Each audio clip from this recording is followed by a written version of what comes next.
আমরা খাবো আমের চাটনি। এই যে তো এটা হলো আমের চাটনি আমরা বানিয়েছি কাঁচা আমের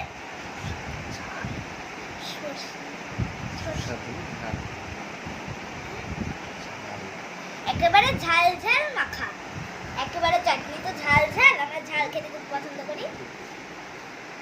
এই এখন আমরা একটু টেস্ট করে দেখবো।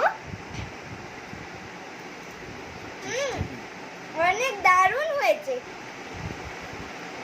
হেভি হয়েছে। আপনারা চাইলে অবশ্যই কিন্তু এরকম করে বাড়িতে বানিয়ে খেতে পারেন, কিন্তু এখন না, ব্লগের পরে। এখন আমরা এই যে আমরা আচার করব। তো এখন এই যে আমরা শুকোতে দিয়েছি, এখন তো ওই সন্ধ্যা আসছে, তার জন্য আমরা আমের আচারগুলো তুলে নিয়েছি, রোদ ছিল তার জন্য এরকম হয়ে গেছে।